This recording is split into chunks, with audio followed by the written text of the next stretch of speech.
Fala técnico, seja muito bem-vindo a mais um vídeo do Laboratório dos Notebooks. E no vídeo de hoje eu vou abordar aqui alguns conceitos que eu vejo, né, no dia a dia aí, tanto na parte de suporte como quando a gente para um pouquinho para ajudar a galera aí nos grupos, né, até mesmo a galera que não é aluna ainda. Eu noto que tem muito, mas muito nos grupos o pessoal falando que não consegue tirar a análise do esquema elétrico e levar para a placa-mãe. Então eu trouxe aqui acho que uma forma mais simples e mais didática de passar isso aqui para você. E vamos ver se você vai curtir esse vídeo aqui. Já te falo, fica até o final do vídeo e depois deixa aí nos comentários o que você achou. Se você acha que realmente essa forma aqui de apresentar, né, essa transposição da análise do esquema para a placa-mãe é mais didática. E logicamente, né, nós vamos estar coletando aí os feedbacks, os comentários e trazendo outros vídeos, tá bom? Então vamos lá. Bem, eu já estou aqui na minha área de trabalho e uma forma que eu acho que ficou bacana para a gente apresentar isso aqui para ti, essa parte da navegação, é justamente colocando os dois aqui, ó, um ao lado do outro, né? Que é a simulação mais próxima, como se a gente tivesse uma placa na bancada. Logicamente, primeiro eu quero te passar isso aqui para que você veja a dinâmica que é ficar alternando entre a placa e o esquema elétrico, para a gente entender um pouco mais sobre a questão de navegação. E lógico que se esse vídeo chegar a 100 likes, a gente traz esse mesmo tipo de aula aqui, mas dessa vez fazendo uma análise prática para você, utilizando esquema elétrico e uma placa, tá bom? Então vamos lá. Basicamente, a maior dificuldade que o pessoal tem é de se localizar, e eu vou tentar fazer isso aqui num passo a passo, tentando deixar o vídeo assim o mais dinâmico possível, né? Para isso eu vou utilizar essa foto aqui em alta definição. E a primeira coisa que, sempre quando a gente vai começar uma análise, vamos partir do pressuposto que nós estamos analisando uma placa que não liga, a primeira coisa que nós temos que conferir são as entradas de alimentação. Por padrão, aqui no laboratório dos notebooks, sempre que uma placa não liga, logicamente tem pontos específicos que você pode medir, mas sempre quando eu estou com o aluno, eu gosto de passar um passo a passo. Assim, se ele entender o passo a passo, depois que esse passo a passo está fixo na mente dele, ele consegue dar alguns saltos, né, para diminuir um pouco esse tempo de análise. Então, o primeiro ponto é aqui, ó. Imagina o seguinte, você recebeu essa placa aqui, você desmontou esse notebook, logicamente você sabe para que servem esses conectores, porque você fez a desmontagem. Mas no nosso caso aqui, que às vezes a gente recebe uma placa assim, ó, limpa, né, a placa limpa, sem nada para fazer a análise, e vamos dizer que eu quero saber para que servem esses dois conectores, eu quero descobrir qual desses aqui é o conector que eu vou utilizar para ligar o carregador. Então simplesmente eu vou pegar esse cara aqui, ó. Você está vendo que tem aqui o conector e tem aqui uma siglazinha, né, que está escrito PJP2. Isso aqui é o que a gente chama de serigrafia. É isso aqui que vai ligar esse componente aqui, né, esse conector ao esquema elétrico. Então nós vamos vir aqui na nossa busca, dar um Ctrl F normalmente. E eu vou digitar aqui, ó, PJP2 e vou dar um Enter. Ele vai buscar no esquema elétrico para mim e aqui nós já encontramos o PJP2. Ó. Ele está falando aqui que é um conector, que ele tem 8 terminais. Aí ele está falando aqui, ó, o terminal número 1. Deixa eu pegar aqui o nosso pincelzinho. Então vamos lá. Então ele está falando aqui para mim, ó, que o número 1 e o número 2, você vê que ele vem para cá, para esse triângulozinho, que isso aqui é o nosso GND. Tá bom? Então eu já sei que o pino número 1 e o pino número 2 são GND. Como que eu faço aqui para localizar o pino número 1 e o pino número 2? Ele tem essa marcaçãozinha aqui, ó. Sempre, eu não vou dizer que sempre, tá? Mas na grande maioria das vezes, sempre tem uma marcaçãozinha aqui, ó. Então aqui a marcação dele é essa marcação em branco. Então, o que acontece aqui? Você está vendo que no esquema ele já te diz que é alternando. Então, tem o pino 1 de um lado, o pino 2 do outro, o pino 3 de um lado, o pino 4 do outro. Ou seja, ele alterna. Então, aqui eu tenho o pino número 1 e na parte de dentro eu terei o pino número 2. Aqui eu tenho o número 3, na parte de dentro o número 4. Tá? Então, a gente pode se basear por isso aí. E o que esse conector aqui faz? Se nós seguirmos aqui os demais pinos, se a gente seguir eles aqui, ó, vamos tentar entender o que está acontecendo. Pô, aqui eu tenho já uma nomenclatura, né? Se nós voltarmos aqui, ó, ela vem do nosso pino 8 e do pino 7. Então, o pino 8 e o pino 7 estão ligados a esse cara aqui que se chama VMB_A. Depois ele vai passar pela PL4 e PL5 e recebe o nome de BAT. Então eu já sei que esse cara aqui, o PJP2, ele é o conector da nossa bateria. Então é aqui que eu iria plugar a minha bateria.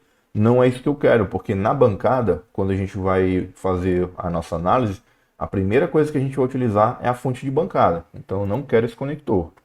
Vou tirar o zoom da imagem, vou trazer para cá. E aqui eu tenho o PJP1. Então eu vou apagar esse 2 aqui, vou colocar um 1. Ele trouxe uma referência aqui que não é isso, né? Ele começa com PJP1, mas não é o que a gente quer. E aqui eu tenho o PJP1. Já aqui de imediato eu tenho a mesma coisa. Pino 1 e 2 estão ligados nesse diodozinho aqui, que é a proteção ESD, como nós podemos ver aqui, ó. Depois nós temos o pino 7 e o pino 8 seguindo o padrão do outro, né?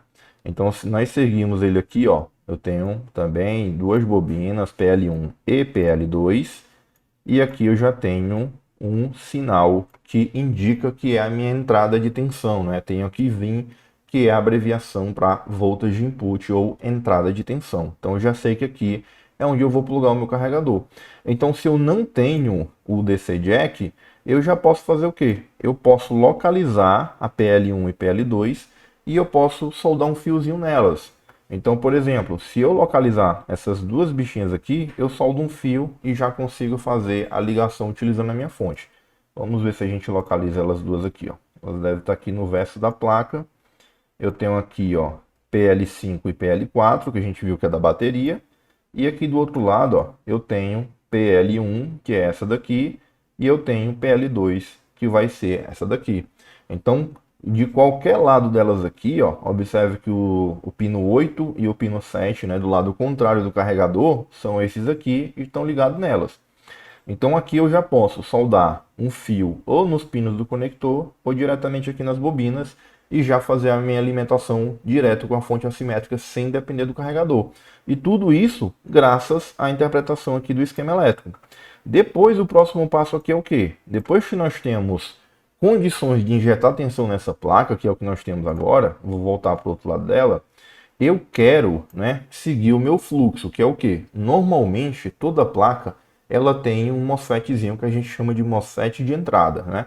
O nome técnico dele é outro, mas para que a gente possa focar aqui no que seja mais fácil para você memorizar, nós temos um que a gente chama de MOSFET de entrada, que normalmente é um transistor, que ele pode ser canal P ou pode ser canal N, e ele está ligado no carregador e também está ligado no nosso resistor shunt.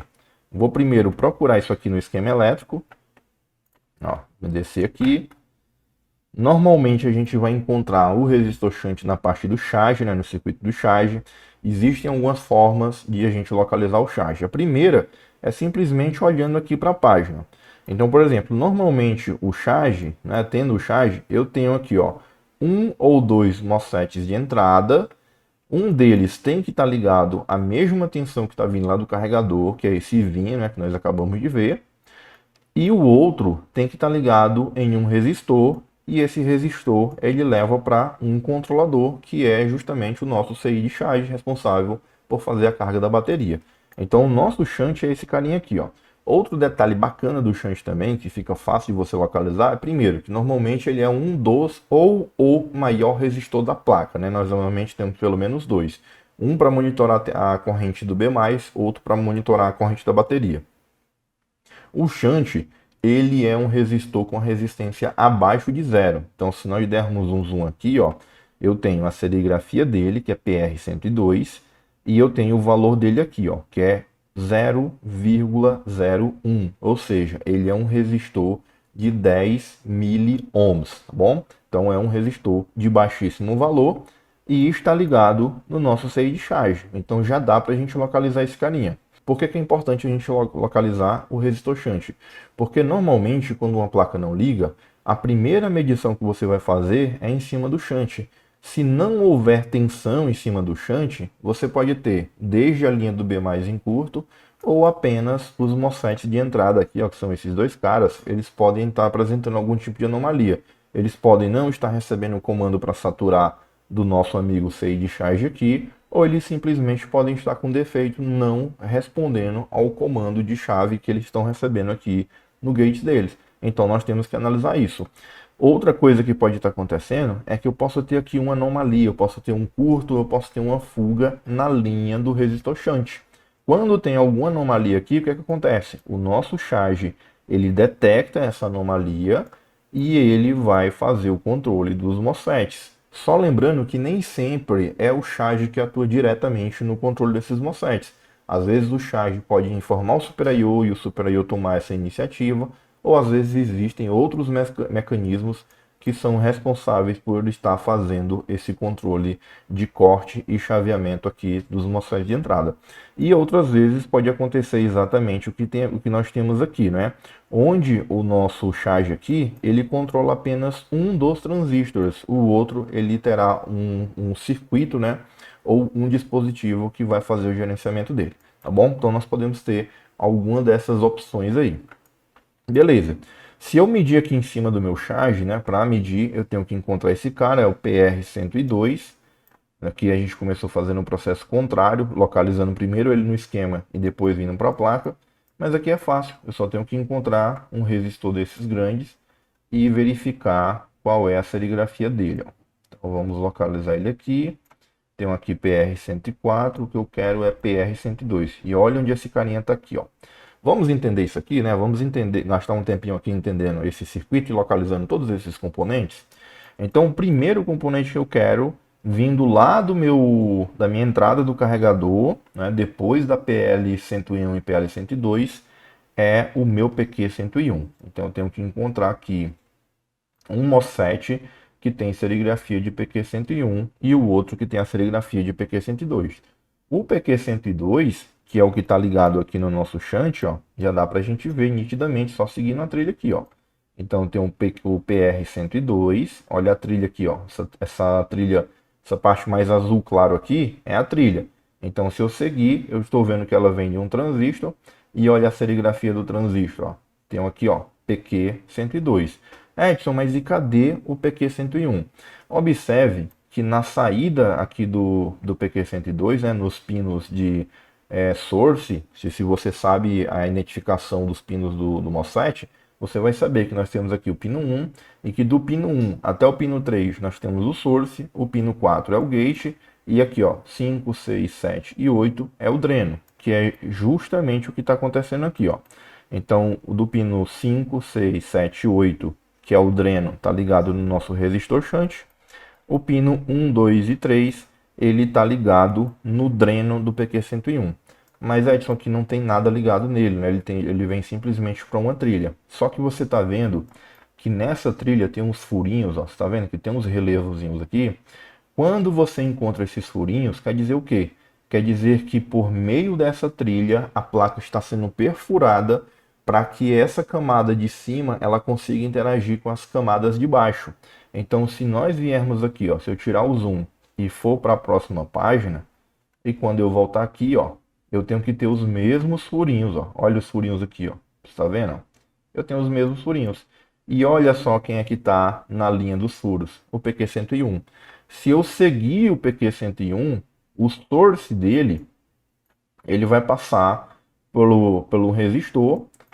Aí desse resistor ele vem para cá, ó, e volta para cá para o nosso conector de entrada, que é o nosso conector do carregador. Então não tem como errar. Só de olhar aqui, ó, só de seguir esse fluxo, nós vamos passar pelo nosso conector, que é o PJP1, que é esse carinha aqui. Depois nós vamos passar pelas duas bobinas, PL101 e PL102. Vou até voltar aqui para que você possa ver, ó. Então tá aqui o meu conector, ó, que são esses furinhos aqui, passa pela PL101 e PL102.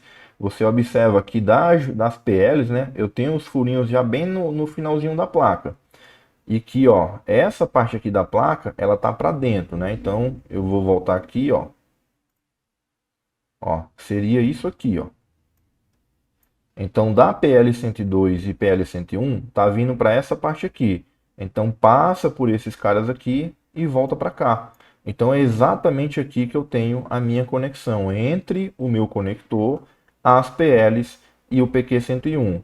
Chegou no nosso PQ101 aqui, chegou no PQ101, vai passar aqui, ó, Chegou no PQ101, vai passar, quando o PQ101 saturar, passa do PQ101, passa para o PQ102 e eu tenho aqui a minha linha de B+, que é justamente o meu PR102, que é esse carinha aqui, ó.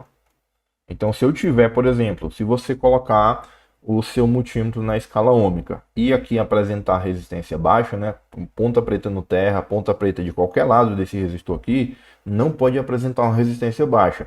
Se apresentou uma resistência baixa, você já pode injetar tensão aqui. E só um cuidado, né? Não é porque aqui eu tenho 19,5 volts quando a placa está funcionando que você tem que começar com 19,5 volts, não. Você pode começar a injetar 1 volt e aos pouquinhos ir subindo a tensão. Aparecer um consumo ali de pelo menos 1 ampere, você já pode ou utilizar uma câmera térmica ou passar spray, passar óxido propílico ou o próprio dedão para estar localizando esse curto, tá bom? Isso aí, existem várias formas da gente fazer isso. E vamos de novo. Se eu falei que se a gente chegar a 100 likes, nós teremos a parte 2 utilizando a placa. Se chegar a 150 likes, eu trago uma aula completa mostrando como remover o curto da placa-mãe, tá bom? Então vamos tentar bater essas metas aí. E aqui, o nosso foco, né, o objetivo aqui nesse vídeo era te fazer uma introdução aqui sobre a utilização do esquema elétrico e a navegação na placa-mãe. Aqui nós já falamos bastante da parte do circuito de entrada, né? O intuito aqui era justamente te mostrar a parte de navegação no esquema, mas eu não quero que a aula fique só aqui na parte do circuito de entrada. Então vamos fazer aqui uma navegação rápida para você conhecer um pouco mais sobre o poder que o esquema te dá na hora de fazer uma análise. Então, por exemplo, vamos imaginar o seguinte. Primeira coisa, eu quero encontrar o meu Super I/O. Se você já trabalha com reparos, você já sabe que o Super I/O ele tem 128 terminais, mas não é só isso que vai influenciar na hora de encontrar o Super I/O. Por exemplo, se eu vier aqui, ó, isso aqui nós temos várias formas de localizar. Se eu vier aqui na minha segunda página normalmente, que é a página do diagrama em blocos, aí essa placa aqui, ela já é uma placa de quarta e quinta geração. Então esse retângulozinho maior aqui é o retângulo referente ao nosso processador, que é esse carinha aqui, ó. Vou virar aqui para outra página. Então nós temos esse carinha aqui, ó, que é o nosso processador, é esse retângulozão aqui. E ligado ao processador, nós teremos aqui na página 32 o nosso KBC, que vem de Keyboard Controller, que ele está falando aqui que é da família SMC e o modelo é MAC 1322. Então vamos lá na página 22, aliás 32, vou dar Enter aqui. E o que eu quero é a serigrafia dele, ó. Ele é o U17. Com isso eu já posso fazer aqui, ó, a localização dele no meu esquema elétrico. Se eu vier aqui, ó, olha o que está escrito aqui, ó, U17. Opa, deu um bugzinho aqui. Ó, eu tenho aqui U17 e olha aqui o modelo dele, né? A marca é SMC, modelo MAC 3222. Aliás, né? MAC 1322. Então essa é uma das formas da gente localizar. Se eu estou, por exemplo, com uma placa que liga e eu consigo ver a imagem de fundo, mas não tem iluminação. Então isso quer dizer que eu estou com uma falha no circuito do LCD, mais especificamente na parte de backlight. Então eu vou verificar onde é que eu plugo o conector da minha tela, que vai ser esse carinha aqui, ó.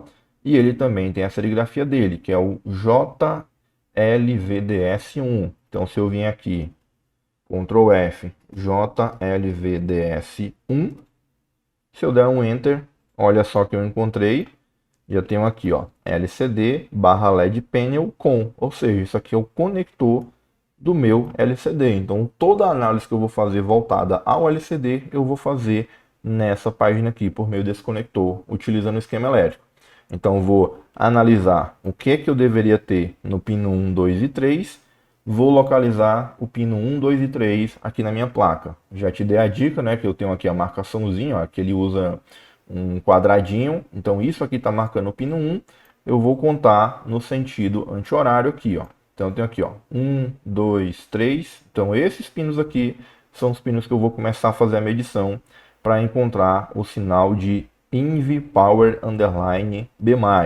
E assim vai, né? Todos os outros pinos aqui que fazem parte da minha análise, eu já consigo fazer a localização uma vez que eu encontrei aqui o conector LVDS. Além disso, nós podemos fazer a mesma coisa para encontrar todos os outros componentes aqui, ó. Parte das memórias, né? Deixa eu mudar aqui a placa de lado, ó.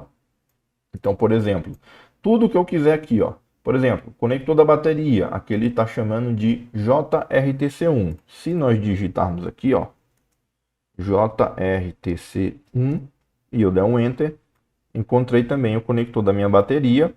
Consigo ver que ao plugar minha bateria, eu já gero uma tensão chamada de mais RTC BAT. Essa tensão de mais RTC BAT, ela vai passar por um resistor que é o RC33.